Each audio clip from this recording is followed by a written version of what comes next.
Panorama group, जो सोचता है वो करता है। तेजस्वी यादव को सीएम प्लेस माना है। अभी कहाँ माना है, अभी तो उनको कन्वेनर माना है।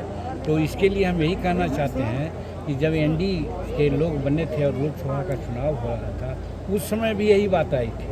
तो जो कन्वेनर बने वो प्रधानमंत्री का उम्मीदवार कहाँ बने? तो उसी प्रकार से यहाँ आज उनको कन्वेनर बनाया गया है, मुख्यमंत्री का उम्मीदवार नहीं बनाया गया है। एक और दूसरी बात कि बिहार में मुख्यमंत्री की वैकेंसी है ही नहीं है।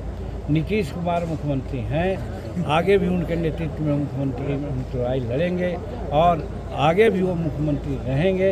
ये दृढ़ निश्चय है हमारे एनडीए का। तो यहाँ वैकेंसी कहाँ है?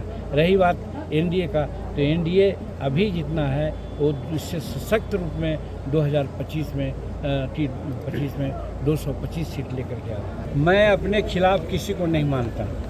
चंद्रशेखर जी प्रोफेसर हैं, विद्वान आदमी हैं। उनके दिमाग में अगर ये बात आई है कि हम गलत कहीं कर रहे हैं तो उसको सुधारने का काम करें या मैं उसको स्पष्टीकरण करने की बात करूँगा। जिस लाइन पर उन्होंने मुझे कहा है, क्या आज बीजेपी की सरकार है, बीजेपी के लोग हैं, तो क्या हैं ये? गलत लोग हैं। आज भारत 11वां पोजीशन से आज 8वां पोजीशन पर आ गया। आर्थिक दृष्टिकोण से 3रा पोजीशन पर जाने जा रहे हैं। 247 में हम लोग विकसित भारत की कल्पना कर रहे हैं नरेंद्र भाई मोदी जी के नेतृत्व में। तो सिर्फ धर्म के नाम पर या पार्टी के नाम पर किसी को कुछ कह दिया जाए, हम नहीं समझते हैं कि वो उचित है।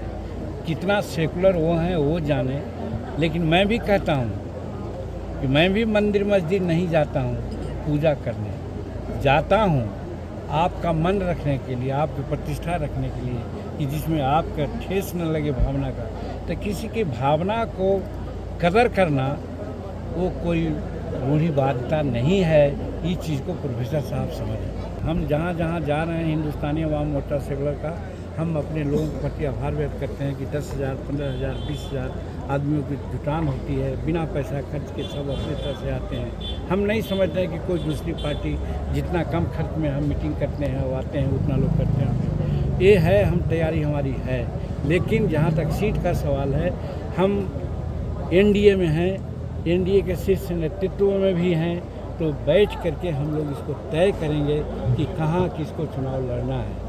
ये आपके मीडिया में ये बात नहीं कहेंगे। हाँ, हमारे कार्यकर्ता कुछ बोलते हैं, उसकी बात को हम कहीं कहीं बोल देते हैं, उसी को आप लोग कह देते हैं कि जीतन मांझी ऐसा कर रहे थे। हमारे लोग का कहना है कि कम से कम 40 सीट 35 सीट लड़ी है।